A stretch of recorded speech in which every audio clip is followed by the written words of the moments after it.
Sahabat Lima Waktu, dikarenakan pandemi COVID-19, seluruh siswa di Indonesia termasuk di kota Cimahi melakukan pembelajaran jarak jauh. Lamanya pembelajaran jarak jauh ini bisa berdampak negatif terhadap siswa. Nah, resikonya diantaranya adalah resiko siswa mengalami putus sekolah karena ternyata banyak juga para siswa yang pada akhirnya terpaksa harus membantu perekonomian orang tua. Kemudian juga penurunan pencapaian belajar dan kekerasan pada anak dan masih banyak yang lainnya. Nah, untuk itu pemerintah melakukan akselerasi pembelajaran tatap muka pada awal tahun pembelajaran di tahun 2021-2022 Juli mendatang. Nah, bagaimanakah persiapan pembelajaran tatap muka di Kota Cimahi? Kita akan berbincang langsung dengan Kepala Dinas Kota Cimahi, Bapak Harjono SPD MM. Assalamualaikum Bapak. Waalaikumsalam. Sehat Pak? Alhamdulillah. Iya. Sehat, ya. Gimana nih Pak, menjabat sebagai Kepala Dinas Pendidikan yang langsung dihadapkan dengan masalah yang cukup pelik juga ya Pak ya? Baik, betul. Di sini kan ada banyak sekali isu-isu krusial di dunia pendidikan juga ya Pak? Ya, betul. Nah, ini kita sedikit evaluasi dulu tentang pembelajaran jarak jauh yang kurang lebih sudah dilakukan 1 tahun ya Pak ya? Ya, 1 tahun. Nah, itu gimana nih Pak? Baik, sahabat Lima Waktu dan Teh Christine, bahwa BDR selama semester genap 2021 itu di Cimahi pernah dievaluasi dan membuat gempar, sempat viral karena data yang kami launching bahwa untuk SD ada pada awal itu pada akhir semester genap kami menggunakan indikator berapa jumlah rapot yang selesai dan belum selesai. Dalam hal ini selesai dan tidak selesainya salah satunya diukur dari berapa yang sudah memenuhi standar ketuntasan minimal dan belum. Untuk SD pada saat itu 700 lebih dan untuk SMP pada saat itu ada 2.500 anak yang rapotnya masih diberikan sementara oleh sekolah karena sekolah menganggap kalau nilai rapot diberikan di bawah nilai KKM otomatis tidak lulus. Jadi pada persoalannya adalah bahwa regulasi yang mengatur tentang penilaian hasil belajar pada saat itu belum dirubah. Sementara proses belajar dan kurikulum sudah dirubah. Ada SKB 4 Menteri, ada SE nomor 4 dan ada SE nomor 15 dari kementerian yang membolehkan menggunakan kurikulum darurat. Nah, otomatis pemerintah pada saat itu sempat kaget juga. Kalau anak-anak ini, saya bilang pada saat itu dengan kepala sekolah, kalau misalnya semester ganjil masih tetap sama, otomatis anak-anak ini tidak bisa naik kelas. Nah, heboh lah pada saat itu. Nah, padahal data ini sengaja kami sampaikan agar ada bukan harga mati. Jadi rapotnya pada saat itu masih rapot sementara. Nah, kemudian kami lapor kepada kepala daerah, Pak, kalau menggunakan ketentuan yang begini hasilnya adalah begini. Perintah Pak PLT Wali Kota pada saat itu tolong diselesaikan bukan dengan adab, tapi diselesaikan dengan cara-cara edukatif, dengan cara-cara pedagogik, kaidah-kaidah pedagogik dan sesuai dengan ketentuan. Akhirnya kami bersama para kepala sekolah meyakinkan para guru bahwa dalam memberi penilaian ada aturan baru. Meskipun Permendikbud yang mengatur tentang penilaian hasil belajar belum berubah, tetapi ada SE nomor 15 yang ditandatangani oleh Sekjen Kemendagri yang mengatur bagaimana proses penilaian bisa dilakukan untuk sampai ke nilai rapot. Nah, dari situ mulailah dari 2.500 akhirnya anak yang nilainya di bawah dipanggil, dikasih soal ulangan, kemudian yang tidak mengumpulkan tugas didatangi dan seterusnya. Akhirnya di akhir bulan Januari, pembagian rapot itu kalau nggak salah itu di akhir Desember, di pertengahan Desember.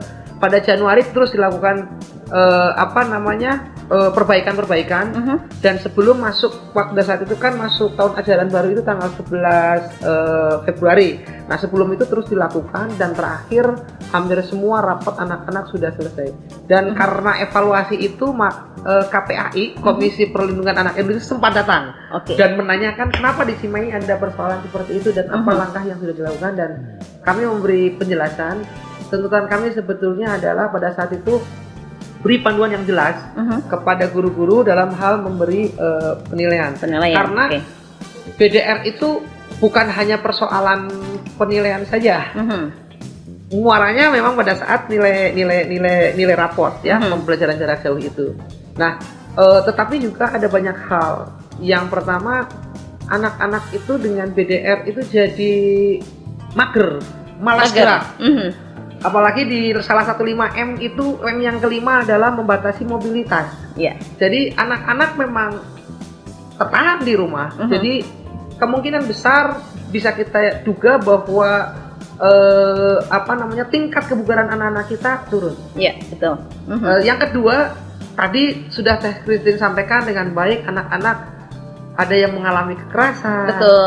Karena orang tuanya stres ya. Orang tuanya Nggak stres. biasa Nah, jadi guru, sekarang harus jadi guru. Kemudian gitu. anak-anak ada di dalam pengasuhan orang tua yang terbebani Nah, dengan BDR ini. Mhm.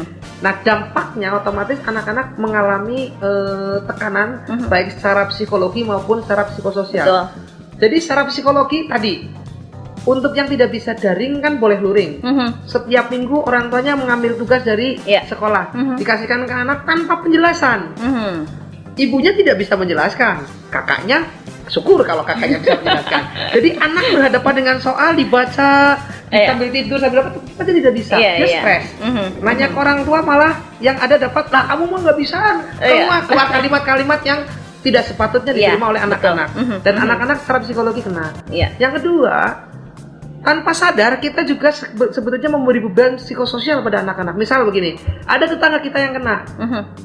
Nah, jangan main ke situ dulu ya. Iya. Itu tetangga lagi isolasi mandiri. Mhm. Nah, jangan main ke RT itu dulu. Iya. Karena Mhm. RT itu lagi di lockdown. Mhm. Nah, ini kan ada persoalan psikososial. Belum lagi, misalnya mohon maaf, ada Mhm. anak yang keluarganya terkonfirmasi, dia tidak kena, tapi ada bibinya, mamanya, atau Mhm. di lingkungan, Mhm. sehingga di stigma. Iya. Jangan deket-deket dengan itu karena dia keluar dari keluarga. Nah, ada persoalan psikologi dan psikososial yang dihadapi anak-anak. Mhm. Jadi BDR itu Mhm. bukan hanya menyebabkan persoalan tertinggalnya anak-anak pada pengetahuan Iya. yang diindikasikan dengan Mhm. capaian nilai Mhm, raport, mhm, iya. tapi juga ada persoalan kebugaran Mhm. yang mungkin akan mengganggu anak tumbuh kembang fisik anak-anak ke depan. Mhm. Karena anak-anak ini kan masih masa tumbuh. Mhm. Kalau dulu waktu tatap muka mungkin diantar orang tuanya sampai di depan jalan, dari jalan ke gerbang sudah lari lihat temannya. Iya, iya. Hari ini mana lari?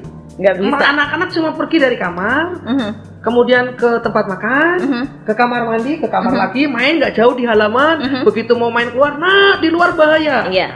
Dan untuk belajarnya pun sepertinya tidak optimal ya Pak ya. Karena ada juga banyak mungkin menurut saya karena sekarang tidak disarankan tidak dibuat si anak menjadi paham, hanya tinggal googling, tinggal menyalin, atau mungkin orang tuanya sudah bikin ya anak tinggal nyalin. Iya. Itu ya Pak ya yang jadi kendala juga Pak. Betul. Jadi gini, teori pendidikan yang paling betul, Mhm. yang memang yang paling efektif adalah kuncinya adalah interaksi antara peserta didik dengan pendidik dan bahan ajar. Mhm. Interaksi itu Mhm, menyebabkan anak dari yang tidak tahu menjadi tahu, Iya. yang tidak bisa mengerjakan menjadi mengerjakan. Proses itulah yang disebut dengan belajar. Mhm, mhm. Nah, sama halnya dengan teori komunikasi, ada komunikator, ada audiens, dan ada pesan yang disampaikan. Iya. Nah, kalau secara langsung pasti efektif.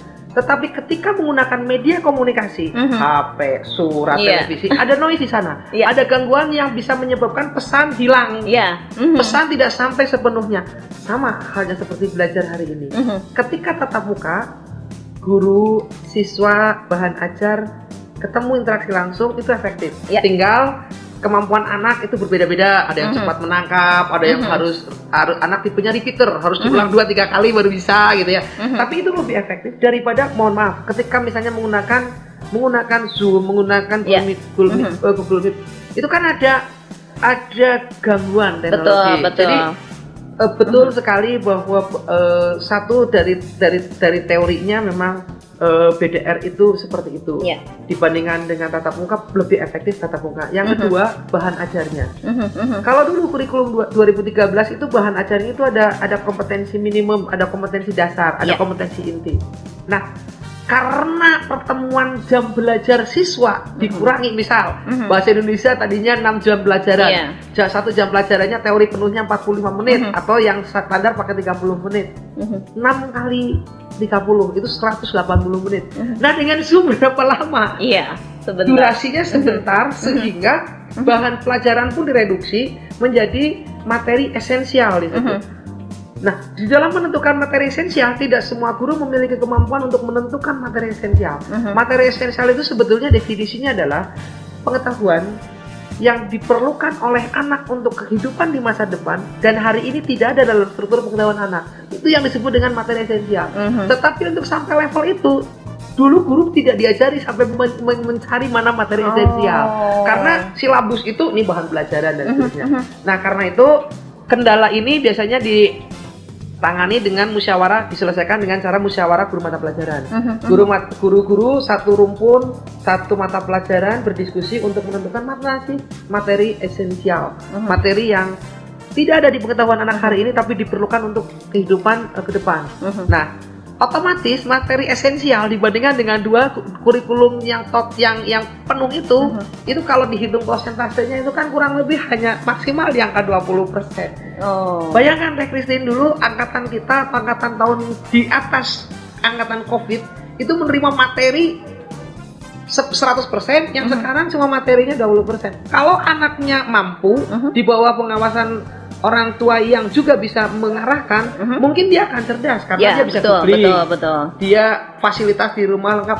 Tapi kan tidak semua anak beruntung itu. Iya, betul. Ya? Jadi memang lebih optimal sebaiknya memang pembelajaran tatap muka gitu ya. Kalau secara pribadi saya iya. Oke. Nah, ini terkait persiapan dengan pembelajaran tatap muka pada Juli 2021 mendatang ya, Pak ya. Ini juga kan menjadi salah satu isu yang krusial di dunia pendidikan. Tentunya ada banyak sekali hal yang harus dipersiapkan. Salah satunya dengan memberikan vaksin bagi pendidik dan tenaga pendidik ini ya, Pak ya. Targetnya sendiri pemberian vaksinnya bagi pendidik dan tenaga pendidik kapan, Pak? Apa udah selesai semua nih, Pak? Sebelum ke sana, jadi gini. Untuk pembelajaran tatap muka sebetulnya tidak ditentukan oleh vaksin. Tidak ditentukan oleh vaksinasi. Tapi kan seolah-olah jika vaksin sudah diberikan, ini mendorong untuk dilakukan pembelajaran tatap muka. Baik, yang harus disadari adalah kan anak-anak belum divaksinasi. Iya. Karena vaksinasi belum diuji coba secara klinis ke anak-anak. Jadi anak-anak hari ini belum divaksinasi. SD, SMP, PAUD. Yang sudah divaksin adalah guru. Dan guru, alhamdulillah kalau di Cimahi kemarin sudah diusulkan 100% untuk PAUD, TK, SD, SMP. 75% sudah vaksinasi yang kedua. Kemudian yang vaksinasi yang dosis pertama sudah 100%, kemarin terakhir di SMP 2. Nah, tetapi saya belum menerima angka pasti berapa persen yang teorinya adalah 70% orang bisa divaksin. 30% baru untuk herd immunity. Untuk immunity itu 70% penduduk harus divaksin kan, yang 30% diprotek. Nah, tetapi teorinya 10-15% penduduk itu kan tidak bisa divaksin karena pertama punya komorbid, yang kedua sedang program hamil, terus bawa penyakit bawaan yang tensinya pada saat itu tinggi dan seterusnya. Nah, kemarin gambaran kasar itu mungkin sekitar 10-15% guru kemarin gagal untuk divaksinasi karena tadi komorbid, karena terus kemudian kami coba sisir kembali nama-nama guru by name by address yang belum yang kemarin gagal, mungkin karena tertunda. Nah, dari yang gagal yang 15% ini harus disisir kembali mana yang tertunda. Kemarin yang tertunda di gelombang ketiga sudah diselesaikan. Jadi gini, kemarin ada 100 orang yang harusnya diselesaikan di SMP 1 yang dosis kedua, karena pada saat itu tekanan darah tinggi dan seterusnya dimasukin kemarin yang di SMP 2. Tapi total sudah 100% untuk guru SD, SMP, PAUD. Oke, 100% ya Pak ya? 100% sudah diusulkan, tetapi dari 100% itu 15% gagal atau masih ditunda. Nah, untuk guru SMA, MA, MK, RA, MI, MTS, MA yang merupakan kewenangan Kemenak, kami sudah minta datanya dan sudah diusulkan oleh Kemenak. Kami sudah koordinasi dengan Kemenak, datanya sudah dikirimkan. Ada sekitar dari 1.200 guru di Kemenak itu ada 600 yang siap divaksin. Kemudian dari guru-guru SMA, SMK, data yang masuk ke kami baru di angka 600 ya. Angka 600 data ini sudah disampaikan ke Dinkes untuk meminta jatah vaksin. Karena untuk diketahui bahwa vaksin itu punya masa kadaluarsa. Jadi harus tepat pengajuannya. Jadi itu kita bicara vaksin. Nah, sekali lagi vaksin itu bukan faktor utama boleh dilakukannya pembelajaran tatap muka. Ada banyak faktor lain. Nah, faktor-faktor yang lain itu sampai hari ini diatur di SKP 4 Menteri revisi kedua. Di SKP 4 Menteri revisi kedua ada 3 syarat utama sekolah itu boleh menyelenggarakan pembelajaran tatap muka. Apa aja tuh, Pak? Syarat yang pertama adalah memenuhi komponen-komponen yang ditentukan dalam daftar periksa yang diterbitkan oleh 4 menteri. Ada 10 variabel yang masuk ke kelompok 5 besar. Kelompok yang pertama namanya kelompok sarana. Ada 3 variabel. Toilet bersih, alat cuci tangan dengan perbandingan satu rombel satu cuci tangan minimal. Kemudian yang satu lagi ada ketersediaan disinfektan untuk menyemprot secara rutin. Nah, kemudian selain dari 3 ini ada tentang zona sekolah yang siap merupakan zona masker. Kemudian ada SOP protokol kesehatan, kemudian fisiknya memiliki handgun untuk mengukur suhu, termogan, termogan, kemudian hand sanitizer. Ini tentunya yang disiapkan oleh nanti sekolah di sekolah. Dan bisa dibelanjakan dari dana BOS. Kemudian yang ketiga adalah aksesibilitas terhadap fasilitas kesehatan. Jadi sekolah harus menyatakan kalau tidak memiliki vaskes sendiri, maka dia harus mampu mengakses vaskes, bisa klinik terdekat, bisa puskesmas. Contoh ada beberapa sekolah yang kebetulan misalnya di sekolah swasta Santo Mikael gitu. Santo Mikael itu ada klinik di dalam. Kemudian di BPK Penabur misalnya punya klinik sendiri misalnya. Nah, itu berarti punya akses. Nah, bagaimana dengan sekolah negeri? Itu punya puskesmas. Nah, tapi harus mampu menyatakan akses. Nah, kita bisa menggunakan komunikasi yang dibangun dengan tim UKS kota, yang diantaranya ada Dinas Kesehatan dan Puskesmas. Semua sekolah sudah punya UKS. Tim pembina UKS itu bisa menjadi kontak person untuk berhubungan dengan tenaga-tenaga medis di vaskes yang terdekat. Nah, komunikasi itu harus dinyatakan dalam bentuk idealnya dalam bentuk kerjasama, tetapi tidak harus seperti itu. Cukup menyebutkan bahwa ada tim UKS di bawah pembinaan tim UKS. Nah, itu kan tim UKS-nya, Pak ya? Vaskes mampu mengakses vaskes. Jadi nanti nanti kita bisa cerita bagaimana tahapan kenapa vaskes harus penting gitu ya. Yang keempat itu adalah pemetaan. Ini yang kemarin rame. Apa tuh, Pak? Jadi sekolah itu harus mempunyai pemetaan 3 hal. Pertama, pemetaan tentang komorbid guru dan anak. Guru mana yang komorbid, dan hari ini semua guru itu sudah terpetakan melalui vaksin kemarin kan ketahuan berapa yang bisa divaksin, berapa yang tidak. Nah, siswa belum divaksin, belum tahu kan. Nah, tetapi guru harus sekolah harus mampu memetakan siswa diantaranya pertama, siswa itu tinggal di pengasuhan mana, ikut orang tua atau bukan, kemudian ke sekolahnya diantar atau menggunakan fasilitas umum. Nah, itu sekolah harus mempunyai pemetaan itu dan mengupload bukti dokumennya. Waduh, ribet juga, Pak. Enggak, kan kemarin makanya sekolah membuat kuesioner untuk diisi orang tua, anaknya datang pakai apa gitu ya. Hanya kemarin sempat rame, jadi sekolah agak mundur. Nanti kita ulang lagi. Yang ketiga adalah sekolah harus mampu membuat pemetaan terkait dengan COVID. Jadi siswa dan guru, semua warga belajar, siswa, guru, tenaga kependidikan harus melaporkan secara harian apakah dirinya terkonfirmasi atau tidak, apakah di keluarganya yang terkonfirmasi atau tidak, apakah di lingkungannya ada atau tidak. Nah, untuk membuat pemetaan yang ini, kami dari Dinas Pendidikan membangun aplikasi yang kami sebut SIMAK, Sistem Informasi Manajemen Kehadiran, yang dikombinasikan dengan surveillance berbasis kemasyarakatan. Jadi anak, kalau guru absen menggunakan ini SIMAK, itu sekaligus melaporkan saya hari ini ngajar di sekolah atau di rumah.